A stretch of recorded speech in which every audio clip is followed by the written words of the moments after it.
Olá, bom dia, boa tarde, boa noite, boa madrugada. Seja muito bem-vinda, seja muito bem-vindo à nossa 52ª aula de estudos da obra A Gênese de Allan Kardec.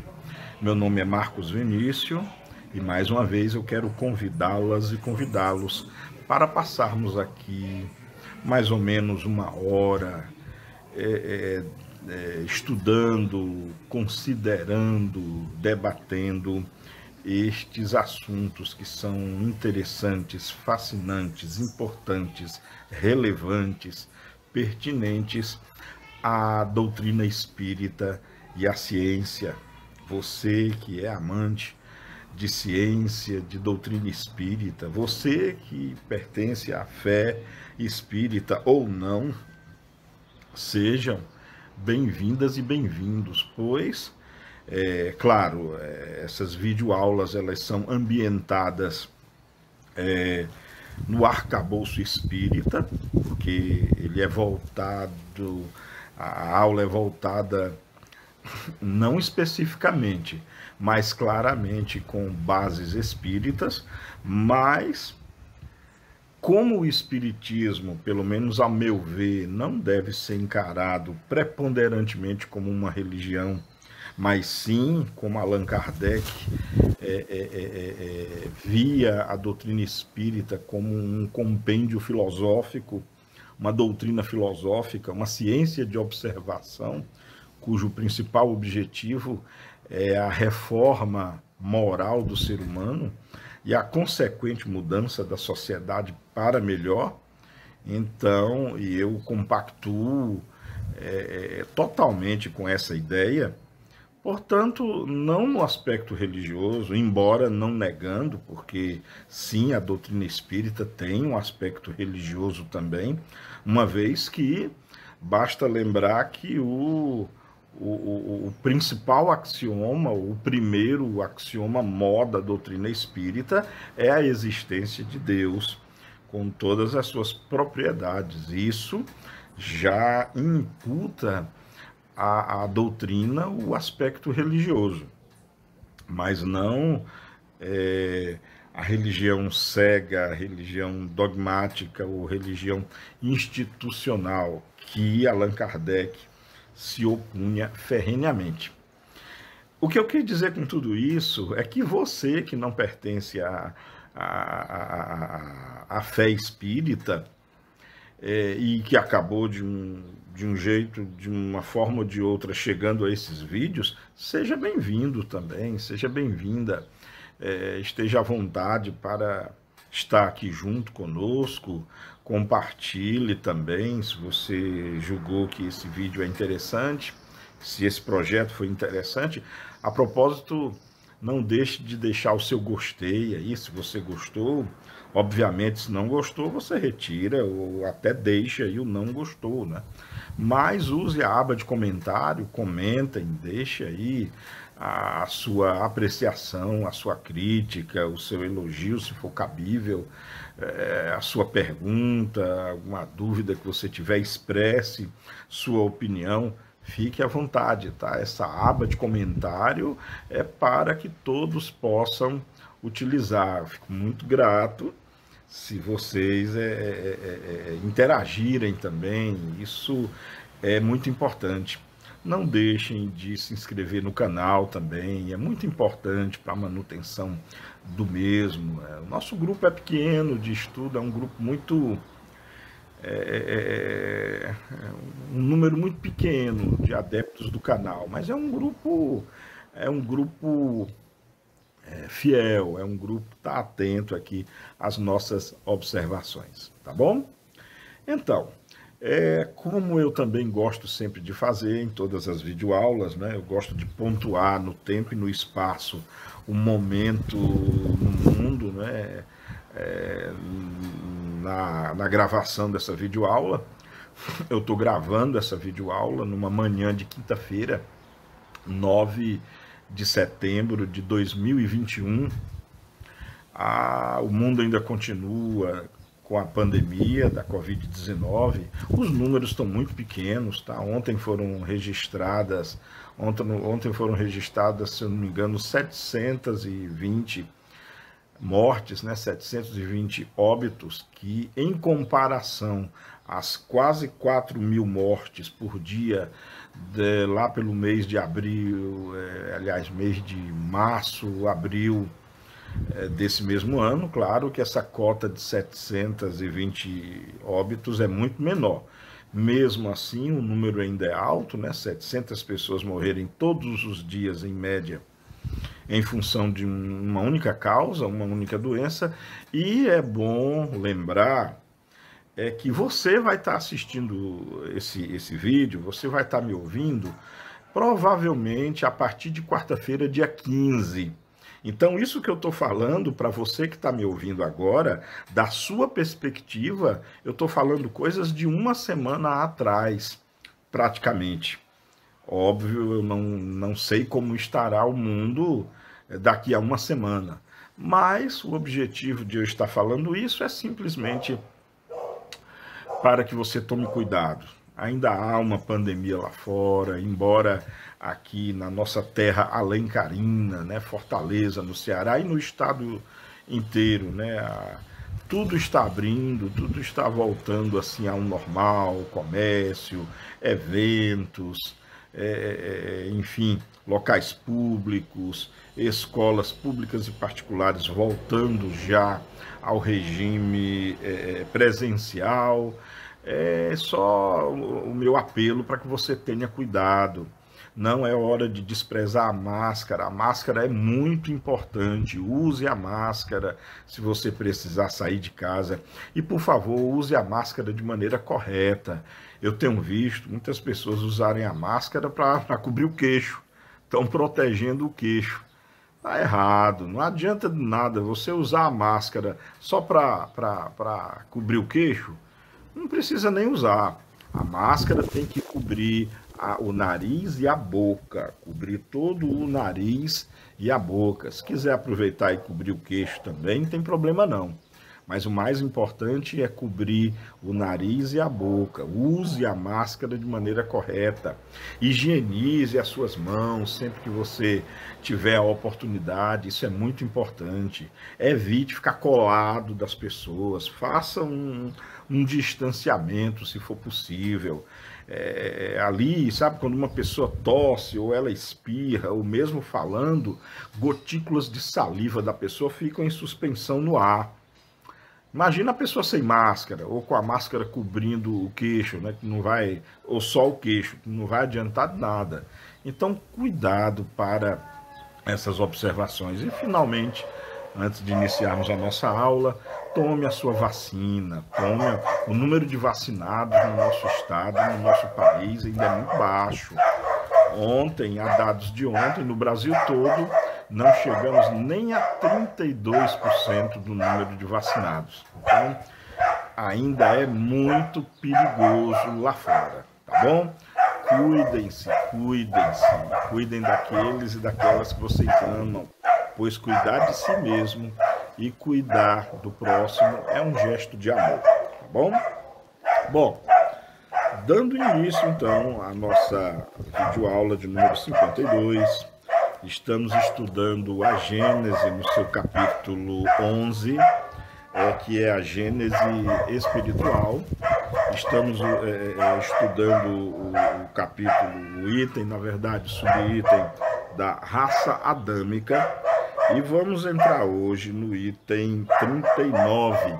Kardec está dissertando aqui claramente sobre a origem das raças, a origem das raças humanas, né? Obviamente, o americano, o europeu, o asiático, enfim, o mongol. E Kardec está tecendo observações, inclusive do ponto de vista científico também, com viés antropológico, paleontológico também. Está muito interessante a apreciação e o conteúdo que Kardec aborda nessas linhas, tá? Então,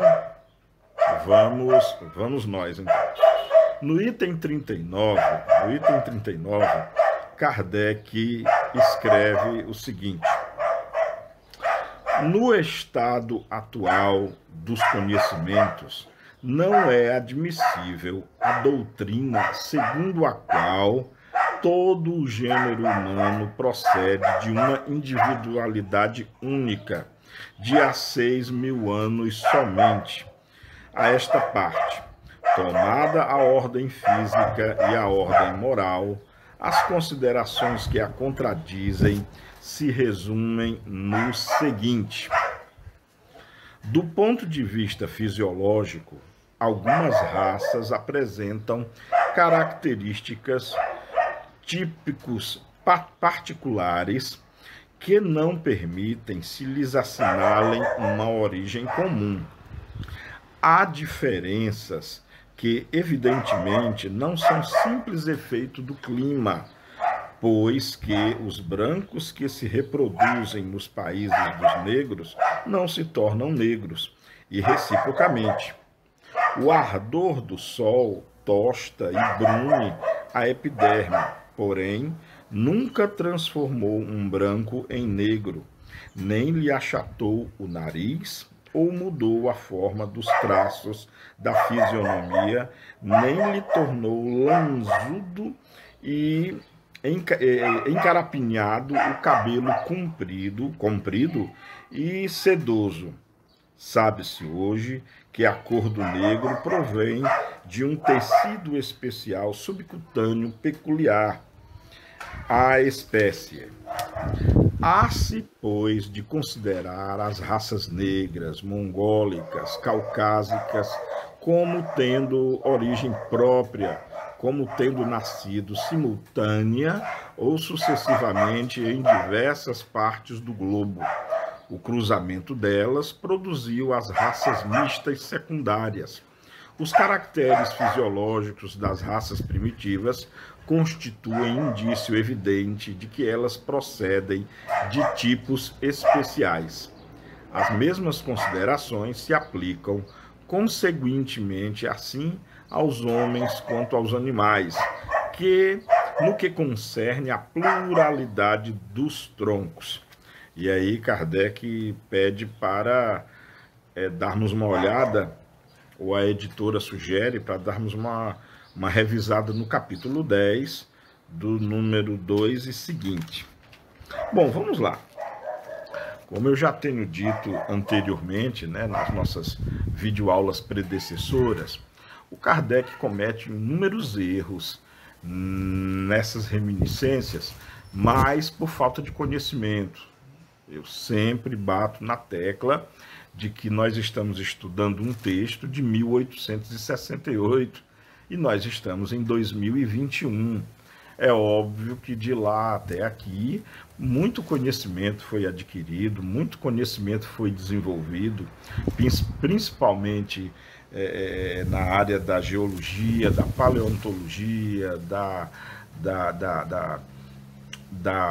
botânica, da genética, que nem sequer havia conhecimento na época, como eu falei, na paleoantropologia, que é a união entre a paleontologia e a antropologia, conhecimento que na época de Kardec, ou disciplina que na época de Kardec sequer existia. E muitas coisas também ele desconhecia dos conhecimentos da geologia, por exemplo. Vamos por partes aqui, alguns pontos que nós precisamos destacar aqui. Primeiro, assim, com relação, Kardec contesta muito a origem do gênero humano partindo do mesmo indivíduo, da mesma espécie. Lembrando que seria figurativamente o simbolismo de Adão. Na verdade, hoje, a biogenética, a moderna antropologia já admite que o ser humano, sim, nasceu de um mesmo tronco. Tem até um ser que é o Luca. Luca é uma insígnia, Luca. Nós falaremos bastante sobre Luca, nas nossas videoaulas extras de adendo, que eu falei muito com vocês sobre isso na videoaula anterior. A propósito, gente, já quando nós terminarmos aqui o capítulo 11, nós vamos então dar início a essas aulas extras, tá? Vamos dar aliás, talvez assim depois do capítulo 12 seja mais enfático, porque o capítulo 12 fala sobre a Gênese mosaica, né? Fala dos 6 dias da criação, a perda do paraíso, e vale muito a pena tecer essas considerações primeiro, para em seguida tecermos as aulas adendo, que versarão sobre origem e desenvolvimento da Terra, origem da vida, como a vida apareceu na Terra e como ela desenvolveu-se até chegar aos dias de hoje, né? Até chegar pelo menos a nossa espécie, né? A Homo sapiens sapiens, e claro,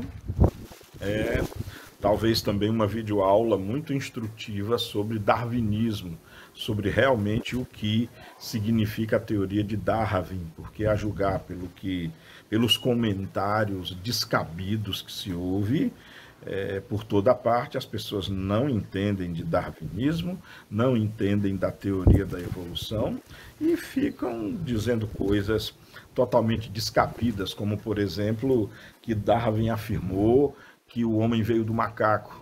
Darwin nunca afirmou isso. A teoria da evolução não afirma isso.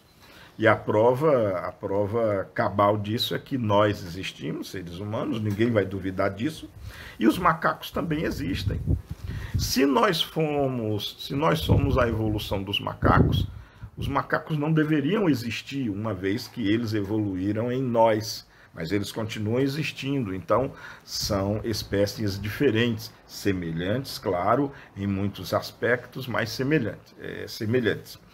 Diferentes, aliás, mas nós veremos isso com mais cuidado, com muito mais detalhe nas videoaulas adendo, tá?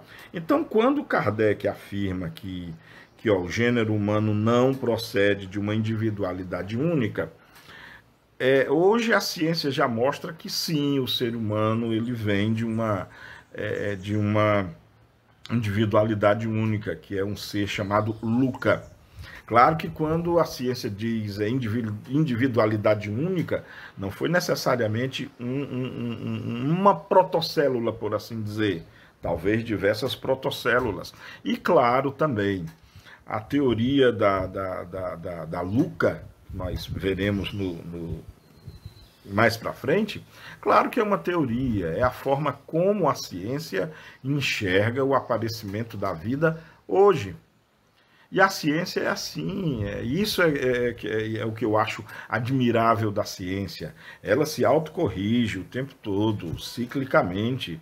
A ciência busca sempre a veracidade dos fatos, busca sempre a correção de erros, e a ciência ela não tem milindre em afirmar que errou, a ciência não tem nenhum problema em dizer que errou, e aí ela vem e fala e atesta e demonstra, baseado em fatos e evidências, a nova ordem das coisas.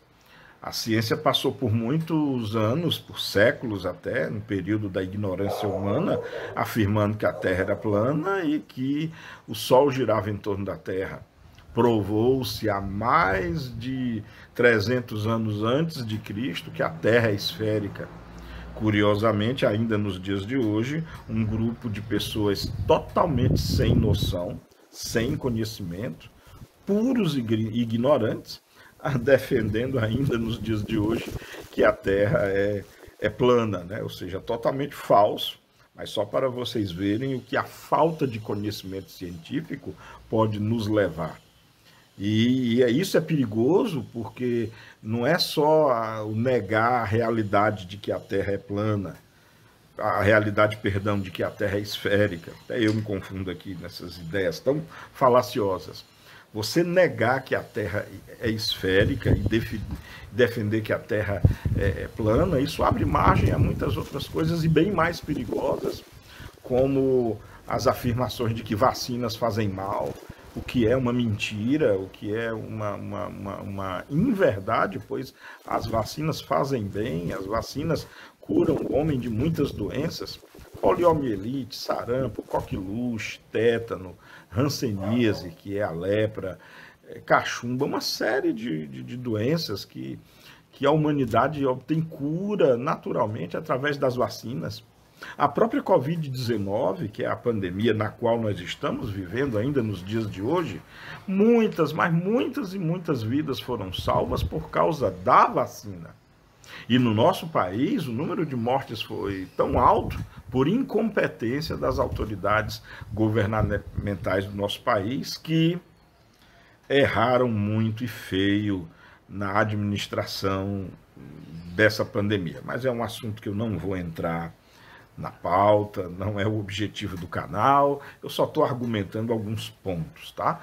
Então, conhecimento científico, voltando ao núcleo do que eu estava falando, ele sempre se autoavalia. Então, essa teoria do Luca, vocês vão entender o que é essa teoria do Luca, pode ser que amanhã venha algum outro pesquisador, venha um conjunto de ideias que diga, não, Luca está errado, a origem da vida parte de um outro tronco, e aí refaz-se todo o conhecimento. Isso é que é maravilhoso em ciência, essa eterna construção, essa eterna evolução, essa eterna feitura do conhecimento, em que cada um de nós pode fazer parte, estudando, pesquisando, divulgando, questionando, não aceitando nunca, jamais nada goela abaixo. A mente, o nosso cérebro precisa ser seletivo, precisa analisar com muito cuidado antes das coisas ficarem armazenadas aqui na cabeça, né? No cérebro, na alma, obviamente, e principalmente antes de nós divulgarmos alguma coisa, antes de você retransmitir por aí como se fosse verdade, é de suprema importância, principalmente nos dias de hoje, onde as fake news, as notícias e informações descabidas e totalmente irresponsáveis circulam nas redes sociais sem nenhum critério, sem nenhum padrão de análise, tá bom? Então, Kardec peca, ao meu ver, mas de novo não por culpa, ele era um pesquisador da época, e na época era o conhecimento em voga.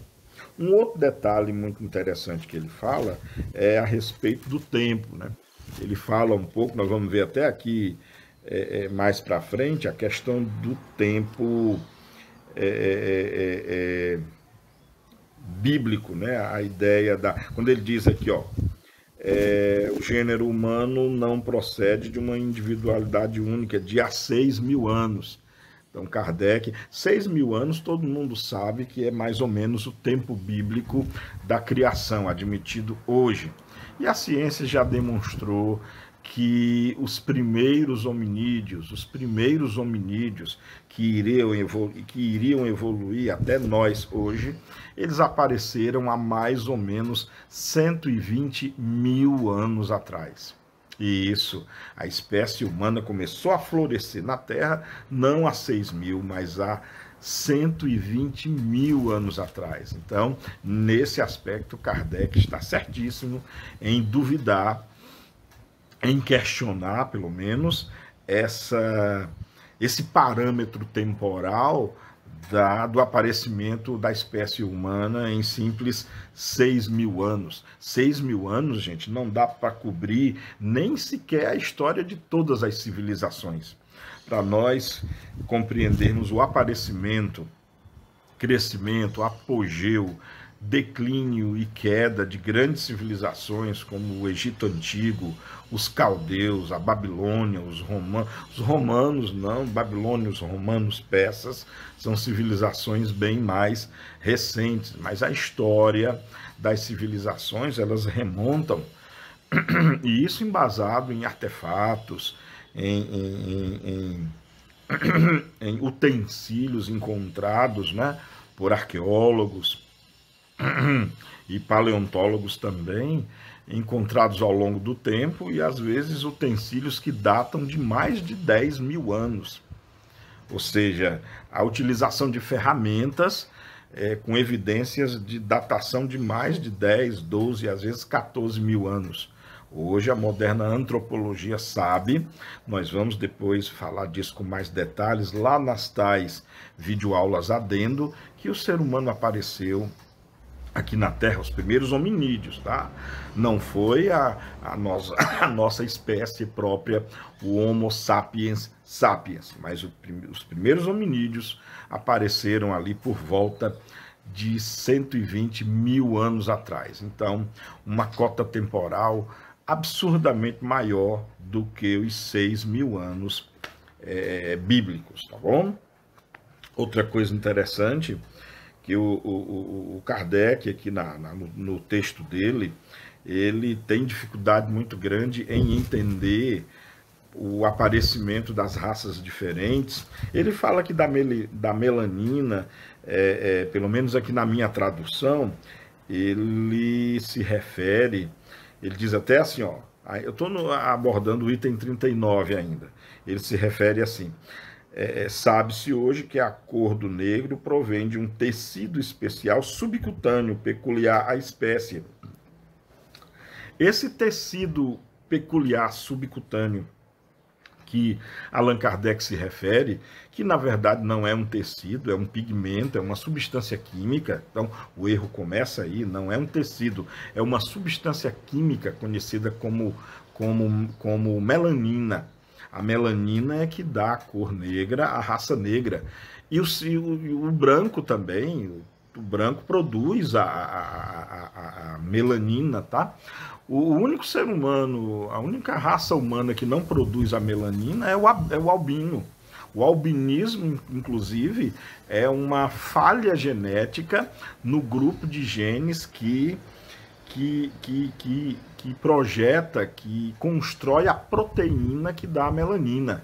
Um defeito nos pares de base que produz a proteína que resulta na melanina dá uma doença genética chamada albinismo. Os albinos, sim, eles não produzem melanina, mas todos os outros seres brancos, amarelos, pardos, negros, mongóis, asiáticos produzem sim melanina, só que cada um em quantidade bem diferente. A raça africana, o negro africano, por exemplo, claro, que produz altíssimas quantidades de melanina. E isso tem muito a ver também com a posição geográfica da pessoa, a incidência dos raios ultravioletas. Nós aqui no Brasil, por exemplo, sobretudo aqui pertinho do Equador, da linha do Equador, onde nós estamos, aqui no Ceará, por exemplo, onde o clima é quente, tórrido, e sem falar daquela desconfiança que eu tenho, ainda vou falar sobre isso em mais detalhes, de que o Ceará está passando por um processo de desertificação.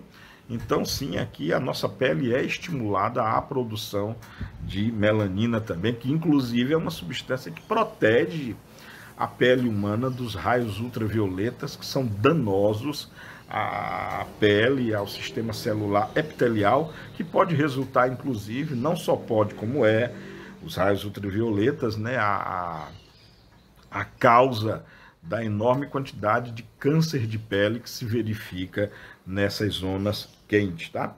Kardec não conhecia ainda a bioquímica dessa substância.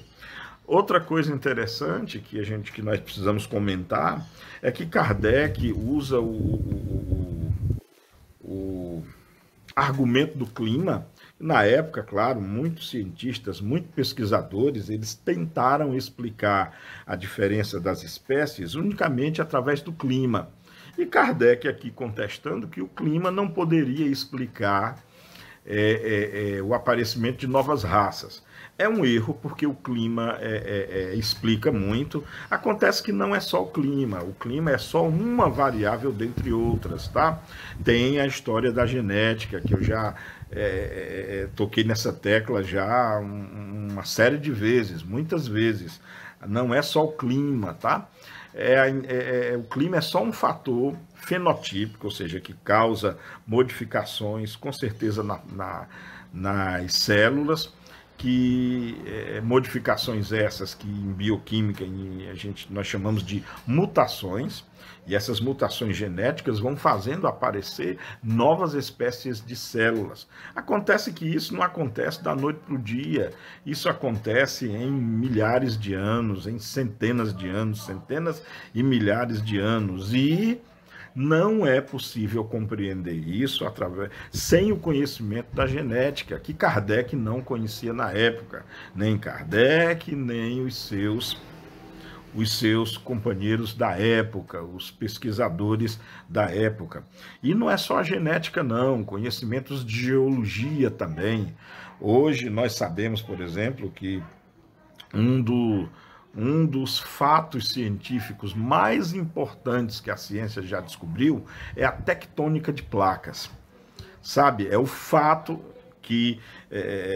demonstrado já, inclusive, das derivas continentais. As placas continentais, as Américas, do Sul, Central e do Norte, a Oceania, a Ásia, a África, todos esses continentes, na verdade, eles estão boiando no manto do nosso planeta, da nossa linda joia azul. O nosso manto, a camada que fica abaixo da crosta terrestre, a crosta terrestre, que é a camada mais fina e a camada solidificada, ela forma a parte sólida da Terra. Não estou falando das águas, obviamente, a parte sólida rochosa. Abaixo dessa parte sólida rochosa, nós temos o manto, que é formado de uma substância que vai do pastoso cremoso ao líquido. São rochas derretidas, rochas no estado magmáticos. Nós temos uma ideia de como são essas substâncias nas erupções de vulcões. Só você colher imagens aí das erupções dos vulcões Etna, por exemplo, do Versúvio, que hoje está inativo, mas dos vulcões em atividade ainda hoje, no Havaí, por exemplo, e em muitas ilhas asiáticas, onde nós podemos testemunhar 24 horas por dia a lava, né, aquela substância derretida, incandescente, caindo nas águas marítimas. Nós temos uma ideia, então, de como é o estado da terra, né, das rochas e do material ali abaixo da crosta. Pois bem, todas essas placas continentais, todas as Américas, Oceania, África e Ásia, elas estão boiando nessa superfície pastosa, ou nessa camada, por assim dizer, de pastoso a líquido. E esse movimento, estudando com muito detalhe, o ser humano chegou a muitas conclusões, como parte dela, a ideia da Pangeia. Todos os continentes, uma vez no passado, tiveram reunidos num só bloco de terra. Foi chamada de Pangeia. Tem outros nomes também. Quando lá nas nossas videoaulas adendo, nós vamos comentar sobre isso também. Então, a Pangeia era a reunião de todos esses continentes num bloco só, e Kardec não tinha conhecimento disso. O que a gente explica também como o ser humano, que hoje a espécie humana nasceu ali, muito provavelmente a origem da espécie humana se deu ali na África Central. O indivíduo Luca, de que tanto eu estou falando, fazendo assim um pouco de suspense, mas é isso mesmo, são cenas dos próximos capítulos. A vida humana provavelmente ela nasceu ali na África Central, e dali o homem migrou, como os continentes não eram nessa época separadas por quilômetros, milhares de quilômetros de água, as placas eram reunidas num só bloco, ficou muito fácil para os primeiros hominídeos dessa época migrarem para o que hoje são os diversos continentes. Não que o ser humano não tenha aprendido depois a navegação, e que tenha conseguido também por essa razão, através da navegação, cruzar mares e chegar a outros lugares também. Basta pegar qualquer livro de história, por exemplo, e ler sobre as circunnavegações, sobre navegadores como Magalhães, como o próprio Cristóvão Colombo, Pedro Álvares Cabral, só para citar algum dos grandes navegadores que a história conheceu, e tem muitos outros aí, a literatura é vasta sobre isso.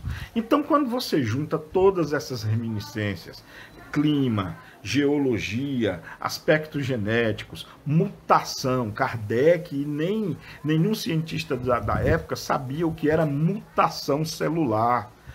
Então daí a ideia arraigada e persistente do Kardec de que não, que cada raça teve uma origem específica, o que hoje não é científico, eu repito, pelo menos hoje. Hoje a ciência atesta que não foi assim.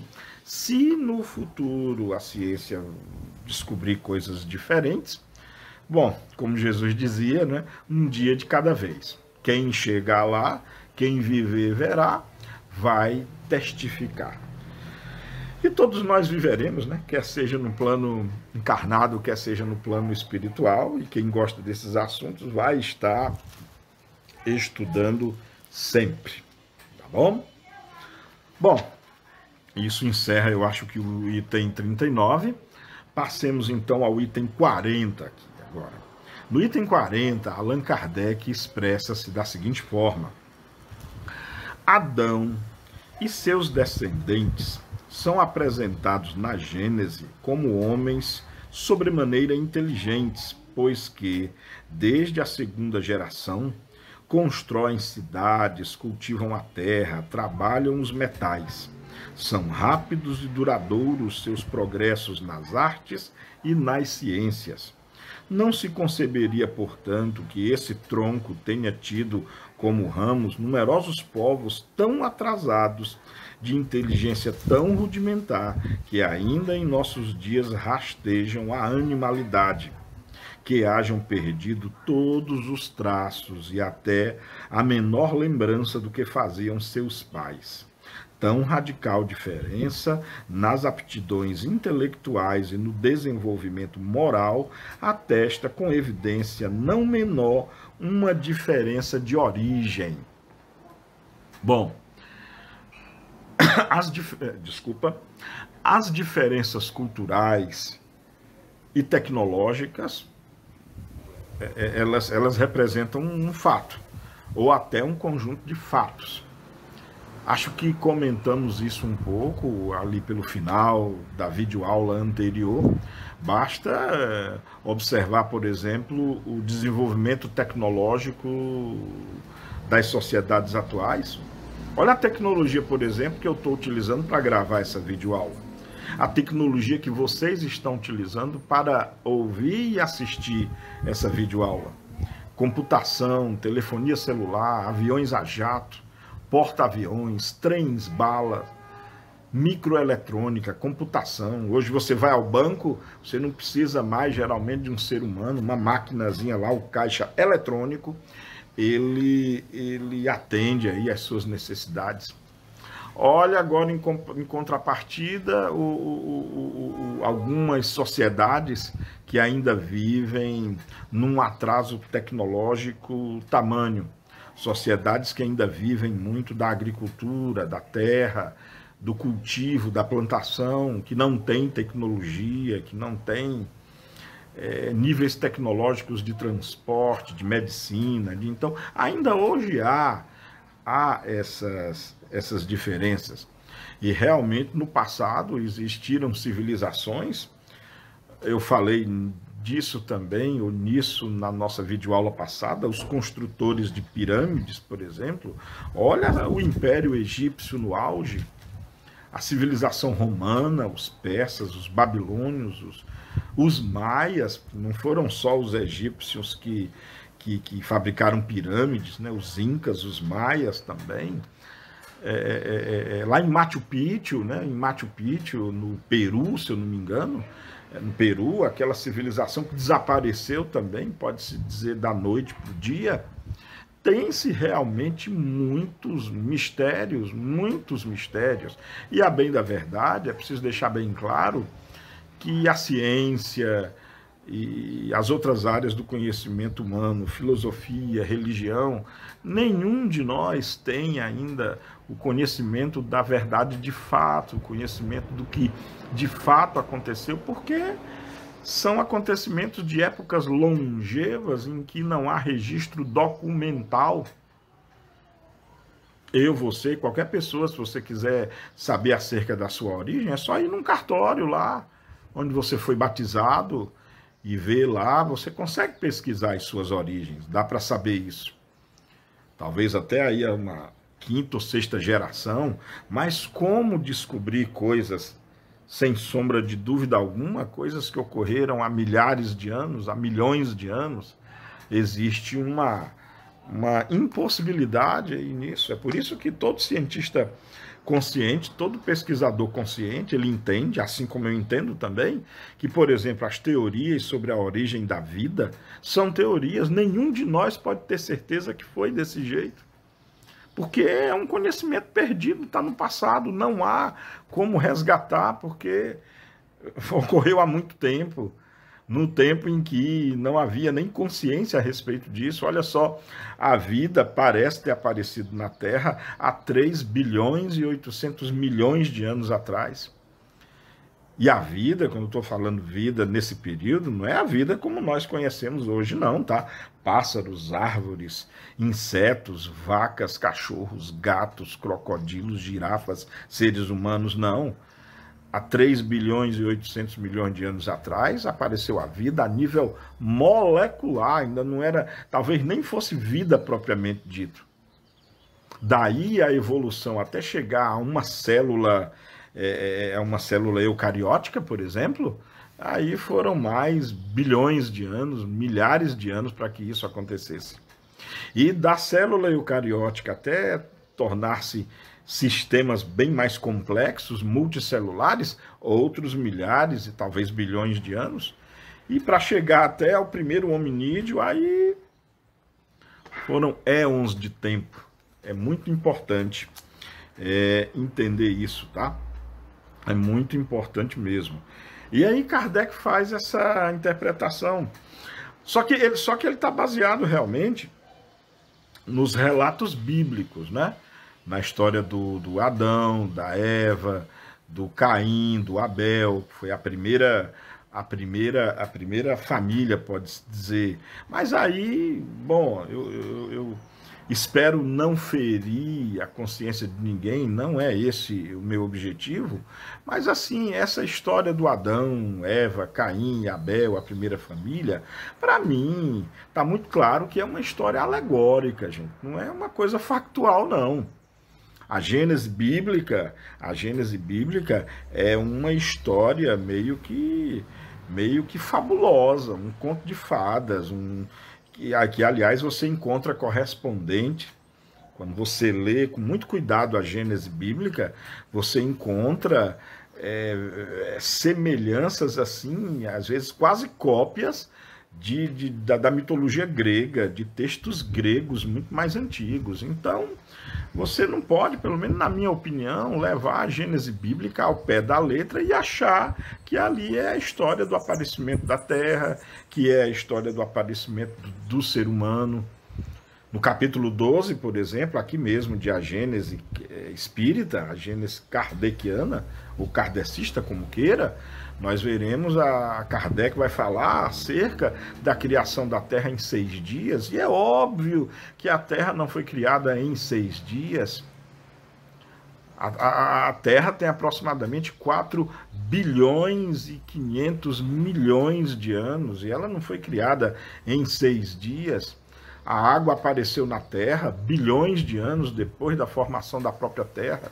Enquanto que na Gênese bíblica nem sequer se comenta como a água apareceu. O que consta lá é que Deus separou as águas de cima das águas de baixo, ele nem sequer criou as águas. Então é preciso entender que a Gênese bíblica é um livro, e sem desmerecer a Bíblia, é um livro altamente cultural, importantíssimo sobre a história do povo hebreu, mas é um livro folclórico, é um livro mitológico, é um livro cheio de de metáforas, seríssimo também, muita coisa tem que se aprender ali, mas ele não é um livro científico, ele não é um livro de geologia, não é um livro de paleontologia, nem de antropologia. A figura de Adão e Eva, nota-se claramente que é uma figura emblemática, é uma figura símbolo, é uma família símbolo. Uma das provas mais evidentes disso é que todo mundo que for ler a Gênese bíblica vai entender isso. Caim mata Abel, né? Todo mundo sabe disso. E como castigo, Adão expulsa Caim da sua casa. E aí na Bíblia está lá textualmente: eis que Caim, vagando pela terra, contrai família, encontrando outros povos. Mas que povos são esses? Que outras tribos são essas, se os primeiros seres humanos foram Adão e Eva, e que tiveram Caim e Abel? Então percebe-se que é um livro mitológico, é um livro de mitologias, é um livro de literatura, muitas vezes inclusive musical, estrofes ali que os grandes pesquisadores, como Severino Celestino, por exemplo, o próprio Haroldo Dutra Dias, já concluíram que grandes trechos ali, na verdade, são músicas maravilhosas, enfim. Mas isso é um outro detalhe, é um outro assunto que chegará o momento certo de nós abordarmos. Espero que você que esteja me ouvindo, que talvez seja muito assim atido à Bíblia, e eu gosto também, leio e pesquiso a Bíblia, mas eu espero que você não esteja se sentindo ofendido quanto a isso, né? Mas eu não posso mentir para vocês, eu preciso ser sincero, eu não acredito que a Bíblia, estamos falando do Velho Testamento, é óbvio, não é um livro que possa se, pelo menos com respeito à origem da Terra e à origem do ser humano, você não pode entendê-lo como um livro científico, tá? Bom, mas chegará o momento de abordarmos isso com mais detalhe, com uma riqueza maior de dados e de informações, tá? Bom, no item 41, muito importante, no item 41, Kardec nos escreve o seguinte: independentemente dos fatos geológicos da população do globo, se tira a prova da existência do homem na Terra antes da época fixada pela Gênese. Claro, já falei isso aqui antes, a Gênese bíblica situa o aparecimento do homem em 6.000 anos, enquanto que a paleontologia, a arqueologia, a paleoantropologia, os próprios dados geológicos já atestam a estada do homem aqui na Terra há 120.000 anos atrás, e não só 6.000 anos. Mas, continuando aqui. Desculpa. Sem falar da cronologia chinesa, que remonta, dizem, a 30.000 anos. E mesmo assim a cronologia chinesa ainda está muito longe dos 120.000 anos que a ciência hoje calcula, né? Documentos mais autênticos provam que o Egito, a Índia e outros países já eram povoados e floresciam pelo menos 3.000 anos antes da era cristã.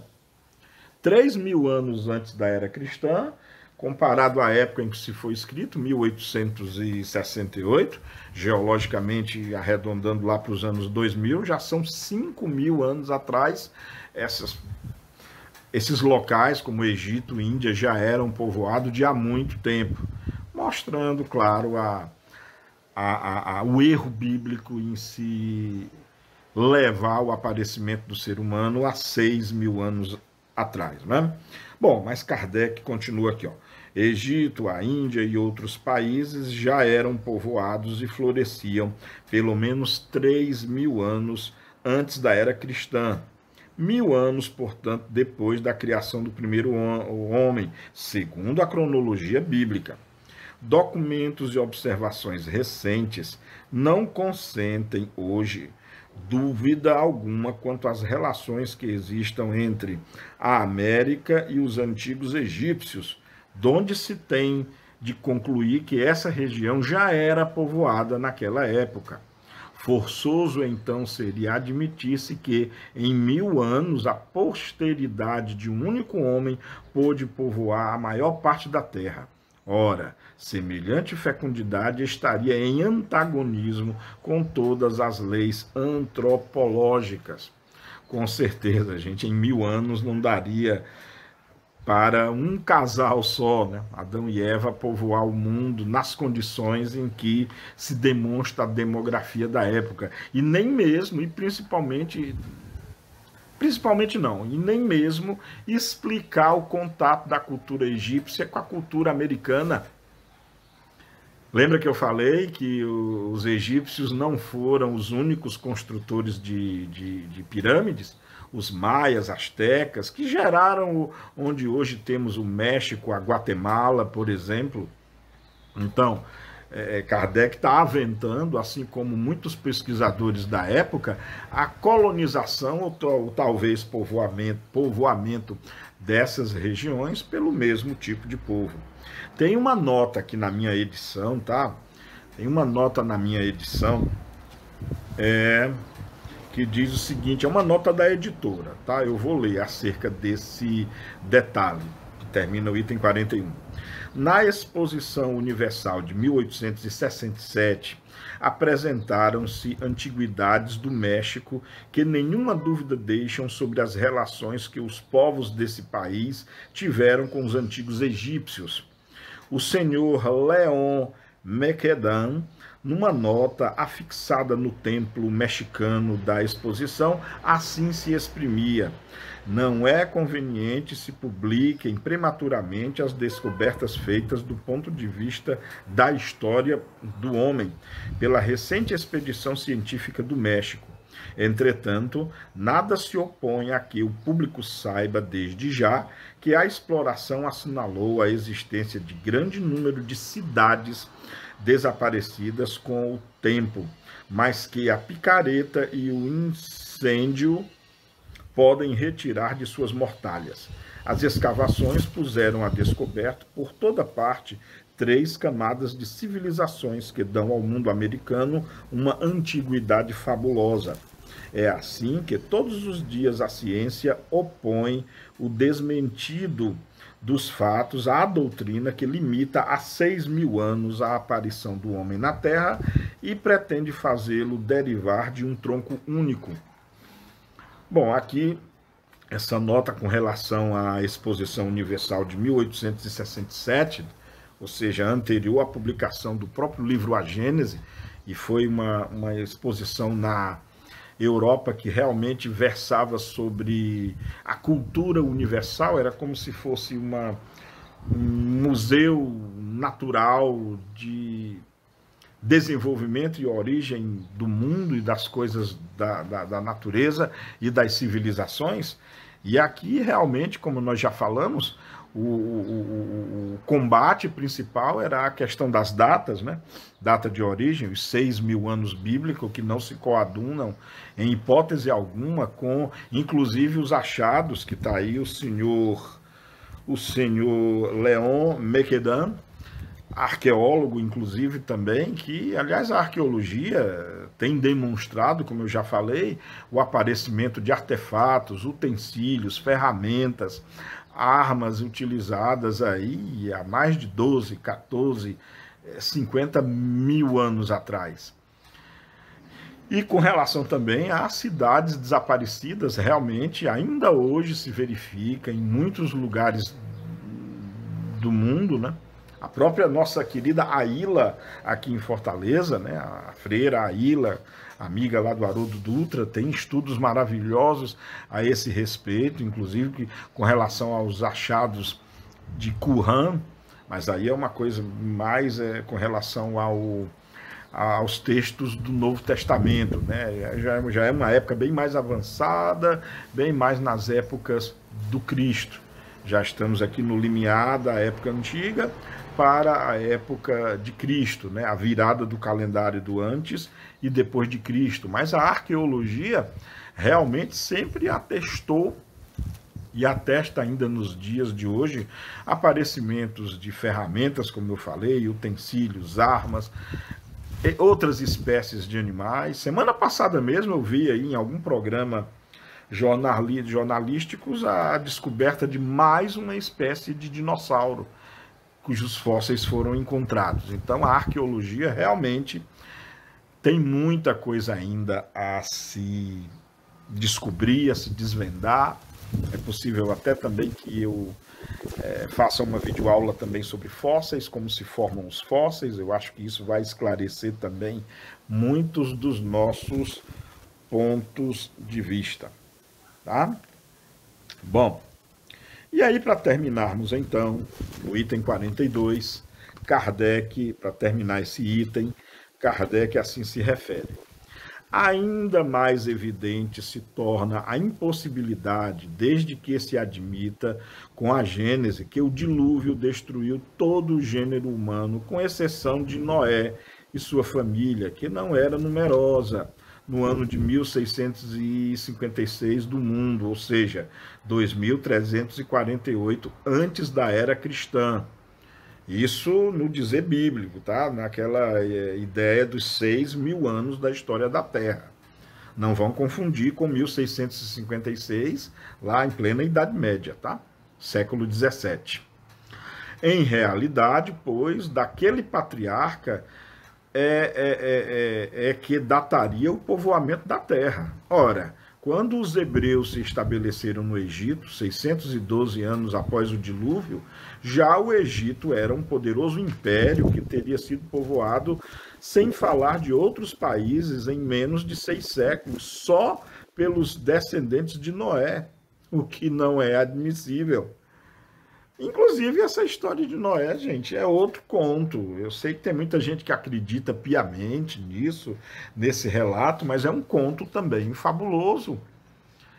Já pararam para pensar num barco, um casal de cada espécie? Como você manter junto, por exemplo, leões e cordeiros, cobras, elefantes, e sem falar de todas essas espécies? E os alimentos para cada uma dessas espécies, que se alimentam de forma diferente, uns lá seriam alimentos de outros, os predadores lá dentro da arca iriam caçar as suas presas lá. Percebe-se que é uma história fantasiosa, gente. Com um mínimo de conhecimento científico, percebe-se que é uma história fantasiosa. E realmente, se o mundo... Primeiro, o mundo reducionista, né, de 6.000 anos de idade só. Kardec levanta essa ideia com maestria, com genialidade. Lembrando que, embora o homem tenha sido criado 6.000 anos atrás, vamos admitir isso, o que não é verdade. Mas vamos admitir que o homem tenha sido criado 6.000 anos atrás. Mas houve uma época no dilúvio que Deus matou todo mundo. Só sobrou Noé, a sua sociedade e os animais lá que ele salvou.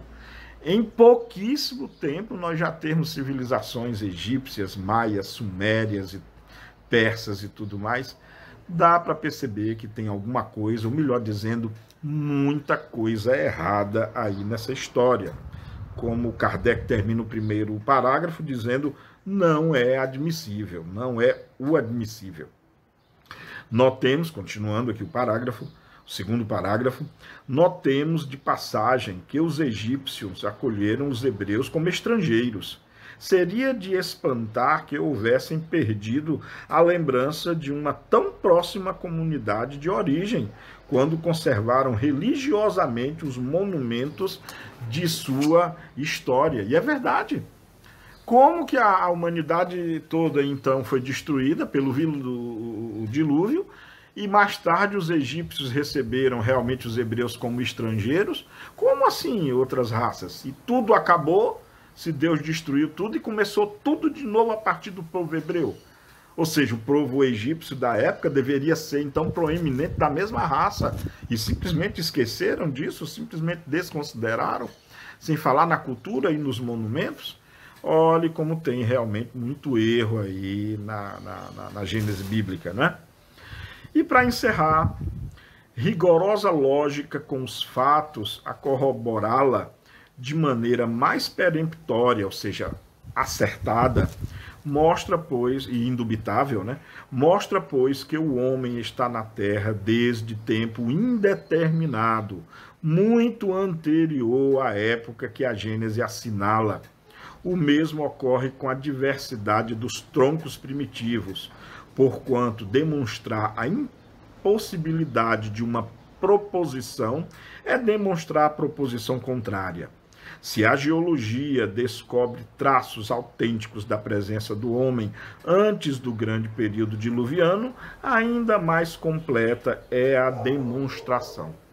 E aí fica claro, meus amigos, minhas amigas, fica claro então que estudando ciência, sabe-se que realmente o homem já está aqui na Terra não só há 6.000 anos, mas há uns 120 mil anos, que as civilizações que vêm se desenvolvendo até chegar aos dias de hoje, com tudo que estamos vendo no nosso mundo, não é produto só de 2.000 anos, ou de 4.000 anos, ou de 5.000 anos, mas que de muitos mil anos antes do que isso.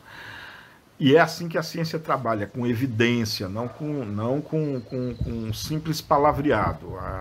A ciência trabalha com evidências, e as evidências apontam nesse sentido. Como quando mapeando os genes, mapeando os cromossomos, que são os genes envelopados em cromatinas, né? Fazendo mapeamento genético de todas as espécies, percebe-se uma convergência genética para um mesmo organismo, atestando de fato que todas as espécies, na verdade todas as espécies mesmo, vegetais, animais, fungos e bactérias, partiram de um mesmo tronco. Mas falaremos disso com mais detalhe mais para frente. Obrigado a você que me acompanhou até agora. Muito obrigado por ter assistido o vídeo até agora. Deixa aí o seu gostei se você gostou, ou não gostei se não gostou. Peço perdão se eu feri aí a crença de alguém, mas o meu objetivo e o do canal não é com crença de ninguém, nem mesmo a minha. Nosso objetivo é divulgação científica e divulgação de doutrina espírita. E nós não estamos aqui, eu não estou aqui para antagonizar ou desfazer a ideia de ninguém. Estamos aqui para lançar ideias, divulgar conhecimento. E aí cada um, usando do seu livre-arbítrio, do raciocínio, usando a técnica que, aliás, Allan Kardec recomendou, a tudo analisar com a razão, com a lógica e com a lucidez. É esse o nosso propósito, tá bom? Então fiquem em paz, que Deus nos abençoe a todos. Beijo no coração e até a próxima videoaula. Tchau.